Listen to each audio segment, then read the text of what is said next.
you've actually already seen a piecewise function. The absolute value function, which looks like this, is actually a piecewise function. So because you can separate it into two pieces, you can separate it into this line and this line. And the way that you write it, and it looks, I mean, it looks nasty and terrible, but it's really not that bad. I mean, these are both, this is the y equals x line right here. And then this is its reflection, negative x. So f of x equals the absolute value equals negative x for all values of x, which is less than 0. For all the values that come before 0 on the x, it's going to be negative x. That's the equation. It's going to be positive x for all values that are greater than or equal to 0. And this is actually how you define absolute value. And that'll help you if you ever take calculus and you'll actually do things with taking derivatives of absolute values and such. So, but this is actually a piecewise function. So let's define what a piecewise function is.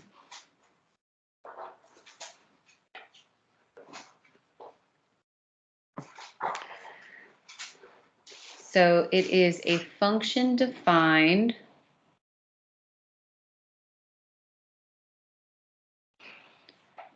by different rules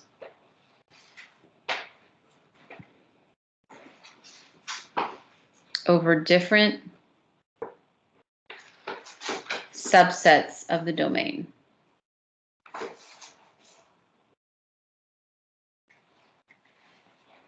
A function defined by different rules over different subsets of the domain. And so I'm going to give you a piecewise function different than the one I just gave you up there. So piecewise is just that. It's got pieces of graphs. It's got a line. Maybe it has a parabola. Maybe it has, you know, other little constant function, something like that. So here this one has, and it could be 2 pieces. It could be 3 pieces. This would have the line x plus 2. Then I would set my domain right here. There would be a restriction where when x is less than or equal to 0. Then I'm going to have another piece. 1/2 x squared when x is greater than 0. So this is a piecewise. This is actually made up of 2 pieces. There's the top piece and there's the bottom piece. Like I said, we could have 3 pieces. We could have 4 pieces. So what we're going to do is we're going to evaluate. That's going to be the first part of your homework tonight. You have to evaluate, meaning find a value for. You're going to evaluate for f of -3, for f of 0, and then C for f of +3, and then part D is going to be, we're going to sketch it. Okay. So here's what I'm just going to do real quick. I'm going to kind of highlight for you. We got the orange top piece, and then we got the green bottom piece. Now, if I want to evaluate for f of -3, you don't want to plug it into both pieces. You want to plug -3 in to the correct piece. And this part right here, after the comma, is telling you where the x belongs. So if my x is -3, is -3 less than or equal to 0? Or is -3 greater than 0? Would it go into the top or would it go into the bottom? Well, -3 is definitely less than or equal to 0. So that means I'm going to plug -3 in only to this top piece. So I'm going to have -3 plus 2. And what is that answer? That answer is -1. That's how you evaluate a piecewise function. You're plugging it into either the top or the bottom. Not to both, not to all of them. All right, so let's take this next one. Now I have a 0. We're going to evaluate for 0. Well, Mrs. Setta, I see 2 zeros. Yes, but be careful. Which one equals 0? If I plug 0 into the top for the domain restriction part here, would I have 0 is less than or equal to 0? Or is 0 greater than 0? Well, 0 is not greater than 0. It's equal to. So this 0 has to also go into the top piece.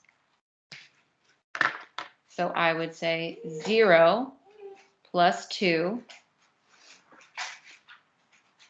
equals 2. Now I just evaluated it. Now let's try 3. Where would I put 3? So again, I'm looking at this part right here to determine which one of these I'm going to plug it into. So do I put, is 3 less than or equal to 0? No. Is 3 greater than 0? Yeah. So I want to plug 3 into my green piece right here. I want to plug 3 in for x only into the bottom. So I would have 1/2 times 3 squared, which is 9/2. Okay. Now for the fun part of sketching.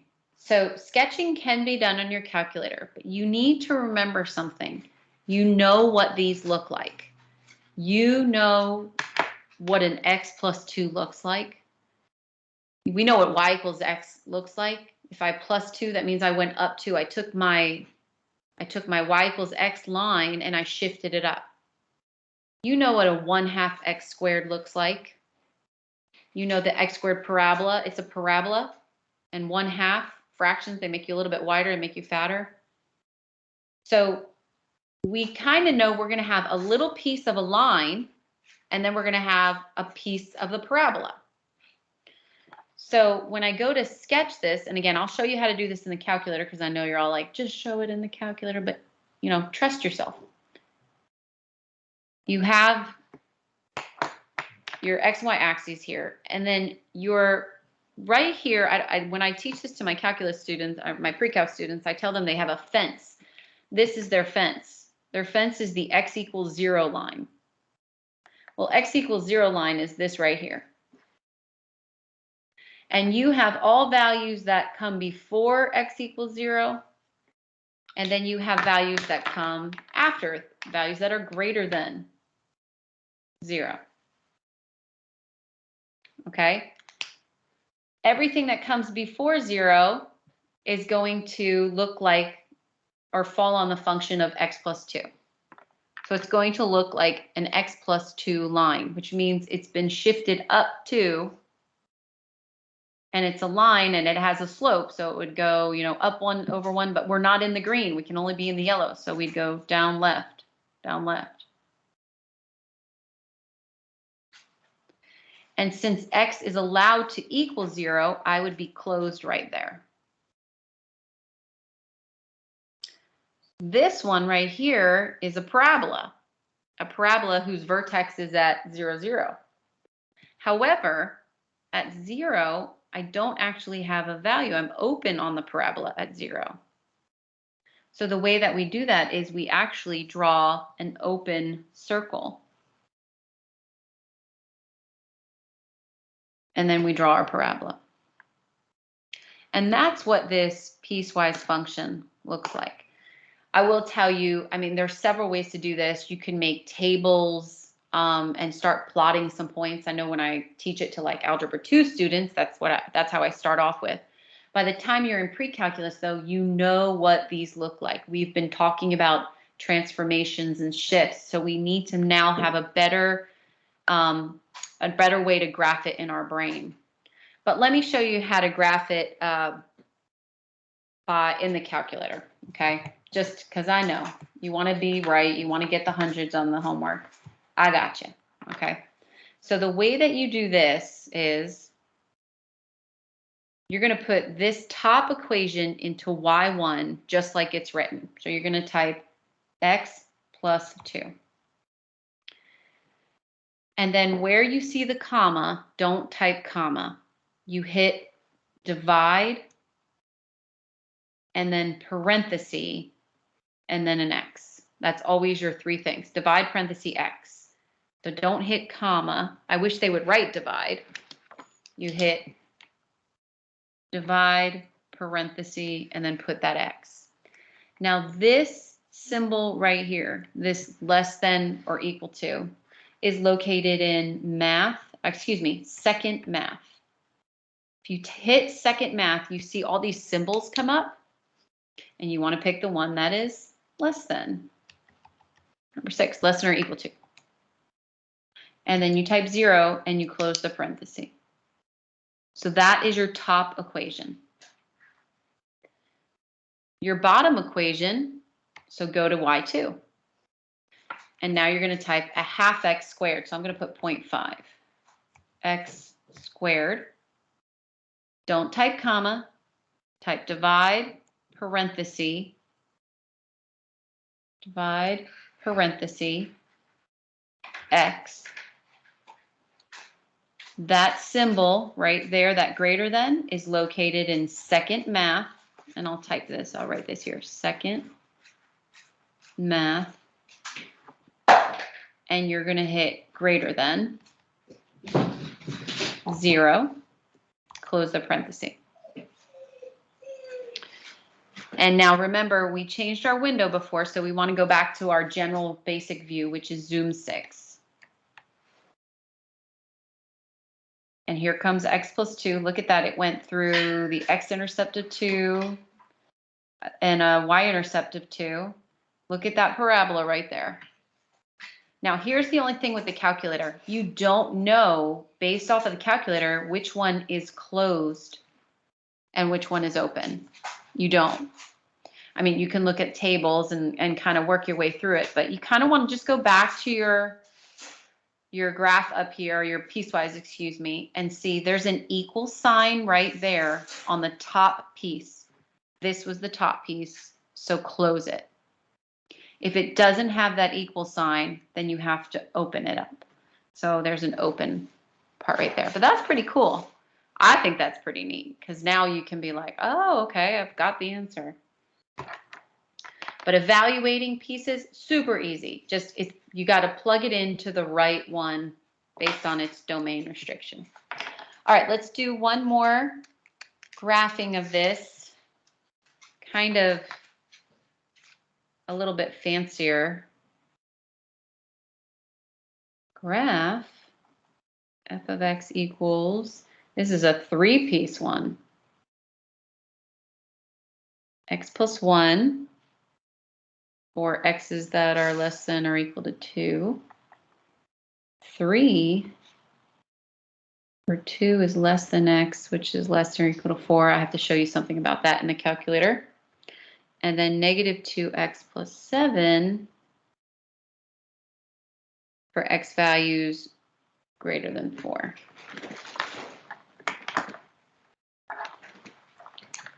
So again, in my head, I know what each of these look like. This is the x plus 1 line. It's the y equals x line shifted up. 3, that's the constant line. That's the horizontal constant line 3. Negative 2x plus 7. That is a line with a negative slope of 2. And it would cross through 7 on the y-intercept, but we don't know if it will because of these domains. So your domain restrictions right here is all values that come before 2.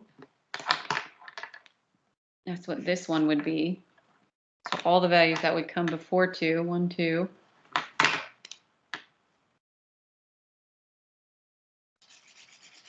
You would have an x plus 1 line in that section. Then you would have all the values for x that are between 2 and 4. So 1, 2, 3, 4. And I'm going to have a picture in this section. And then I would have all values that come after 4. Okay. And so this one right here is going to be my x plus 1 line. And again, it's going to go right through 1, 0, 1, and negative 1, 0. And you would just go up 1 over 1. Now, what happens when I get to the 2? Well, am I allowed to equal 2? I sure am. I'm allowed to equal 2 according to this top piece. If I did equal 2, what would my y value be? My y value would be 3. And so I have a line going like that in that yellow section. Now in this green section, I have the constant 3. And even though it's open here, I've already closed it because of this top piece right there. And I know that when it's 4, it's still also 3. So I know I have this constant line right there of 3. Now this one, I'm very far away from this axis, but I know what I usually do is, even though it says x is greater than 4, I still plug 4 in. And I kind of give myself a little like point to go by. So if I plug 4 in, I would get negative 8 plus 7, which is negative 1. So 4, negative 1. So I know at negative 1, 4, negative 1, I'd have an open, and then it has a down 2 slope, down 2 over 1, down 2 over 1. So it'd go like that. Now I know what you're saying to yourself, lady, just show me it on the graphing calculator. Well, I just want to show you that you can do this without the graphing calculator, but I will show you on the graphing calculator. Very similar to what we just did above. You're going to type this into y1, type this into y2, and type this into y3. Now I have to show you something extra for this middle part right here. So let's go through it again. So I'm going to type, let me clear all my stuff. So I'm going to type x plus 1, divide parenthesis x, divide parenthesis x. And then to get less than or equal to, you have to go second math, less than or equal to 2. And that's your top piece. Second math. Now this one is tricky. Now you're going to go 3, divide parenthesis. This statement right here is what's called a joined statement, a combined statement. This statement right here is actually saying that x is greater than 2 and x is less than or equal to 4. And you would have to write that out. So how do you do that? So watch, I've already done my divide parenthesis, x. You're going to go into second math, and you're going to write x is greater than 2. Then how do you write that word and? Well, you go back into second math, and you go over to logic. And this word and comes up. Also, the word or comes up. But you're going to choose and. And then you're going to type the next part.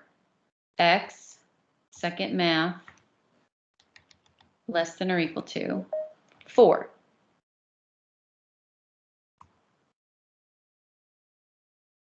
So notice how I just typed that up. 3 divide I can't just type this like it is. It won't, the calculator doesn't understand it. I wish it did, but it doesn't. You actually have to write the join statement. X is greater than 2 and X is less than or equal to 4. And again, that and is located in second math logic.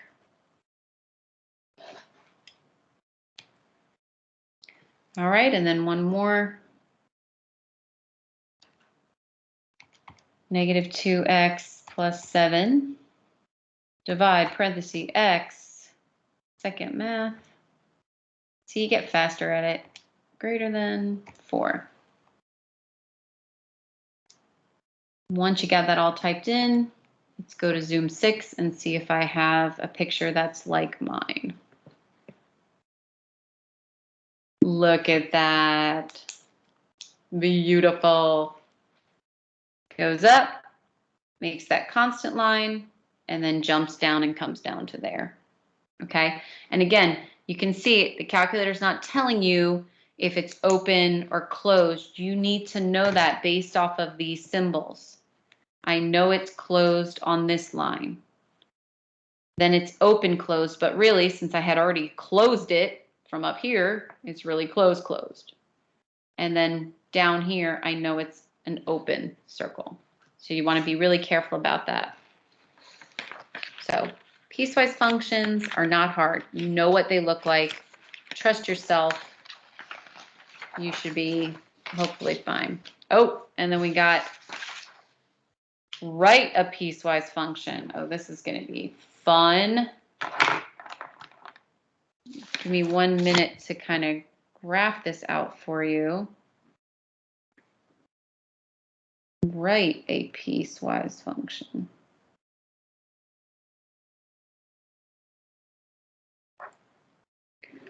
So they're going to give you a graph. Let's see.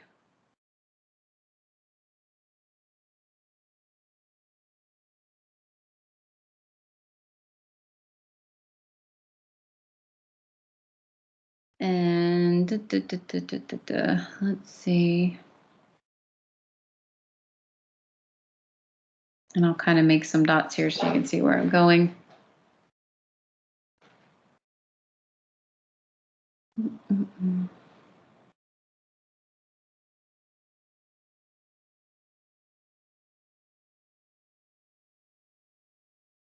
I made this too wide.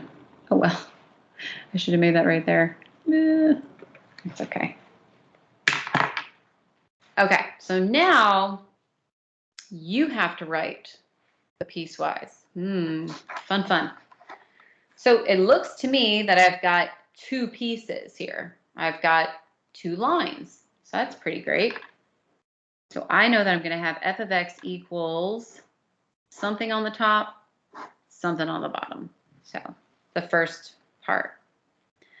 So then what I like to do is I like to find, if you notice what I was doing in the other stuff, I'd like to find where that shaded region is, that domain is happening, where I'm talking about something on this side as opposed to something on this side. So where's that line? And it looks like that line is like right here.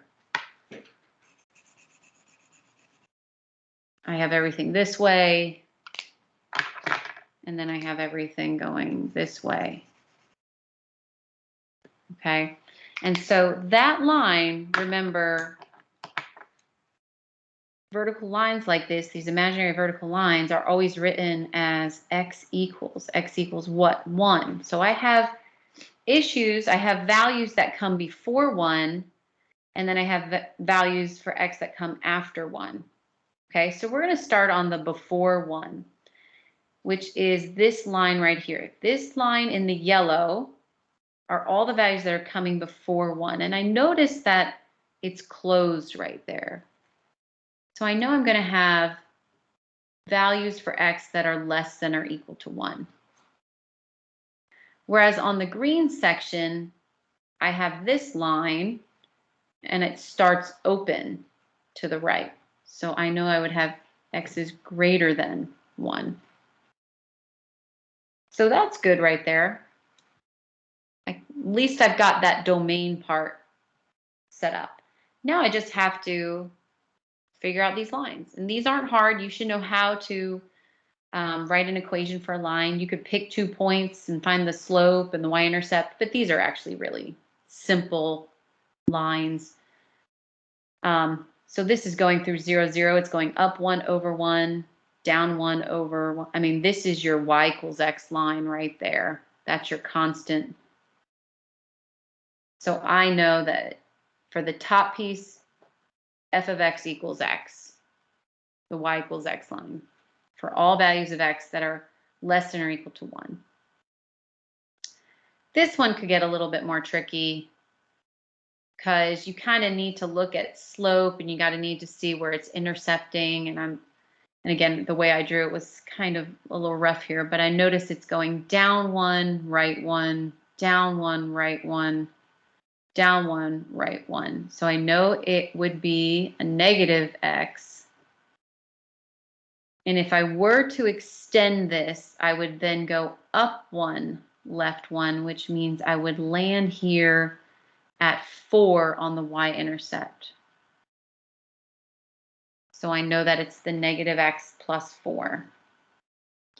And if you're unsure, by all means, put this in your calculator, type x, divide, parenthesis, and do the whole second math thing and check to see that it is. But this right here, again, you can look to see this is a positive line slope. This is a negative line slope.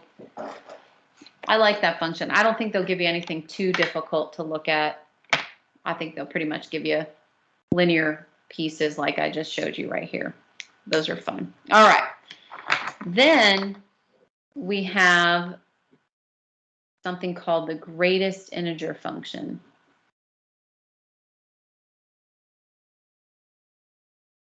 The greatest integer function, also known as the step function.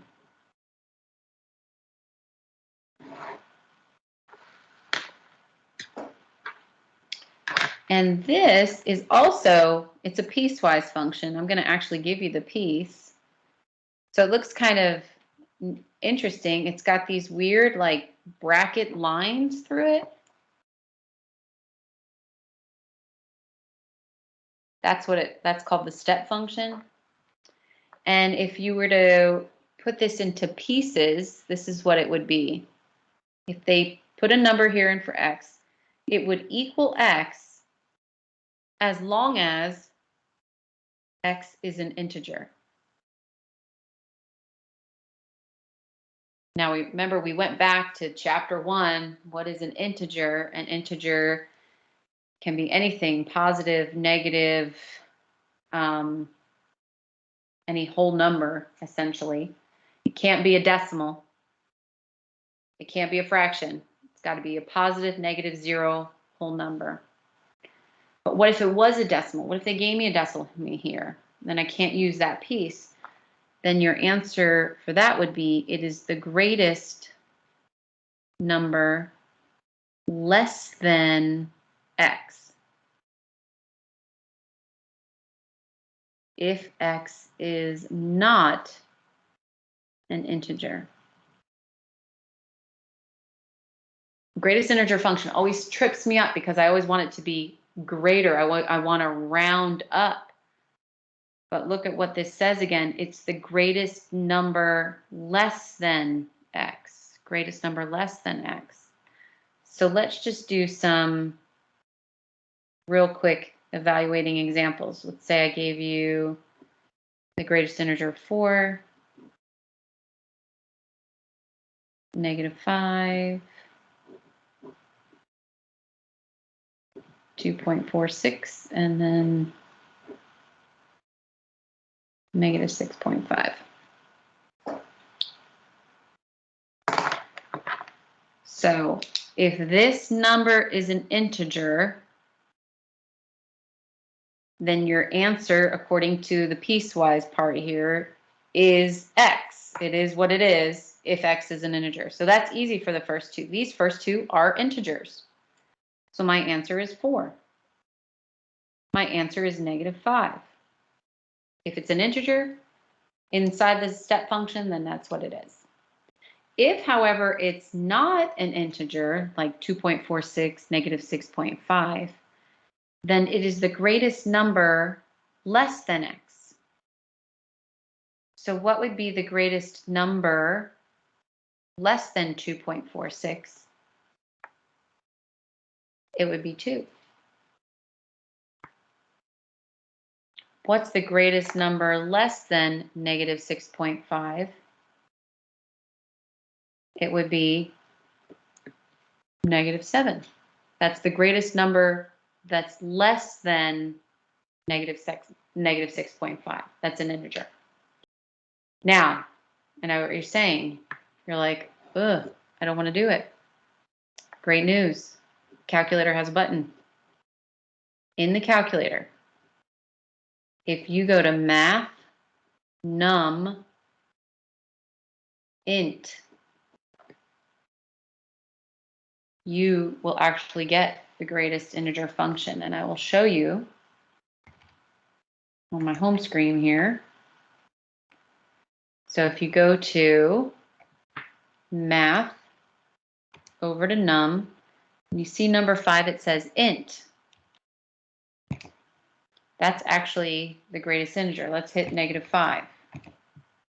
Oh, negative 5. Math num int 2.46. 2. I know, you're all like, why didn't you show us this to begin with, woman? Because you gotta kind of know how to do it and how to read it as a piece. Greatest integer, that is less than x. If x is not an integer, negative 7. Legit. Now, what does this look like as a graph? And this is the last thing we're going to talk about today, because you can actually graph this. And they use greatest integer functions. I mean, probably more commonly is like in the post office, like if you're going to weigh a package, you have, you know, if it weighs between 1 pound to 1 pound 8 ounces, you would pay a certain amount. Then once you hit 1.81 ounces, you have to pay a different amount. And so you have this, you have what's called the greatest integer function, also known as the step function, because you're going to see when we graph this, it looks like a bunch of steps. I think another example would be like your tax bracket. You would fall into different steps. So if you go in your calculator to y equals, I got to clear out all the stuff I just typed in. And again, it's math num int, math num int, math num int, and then type x.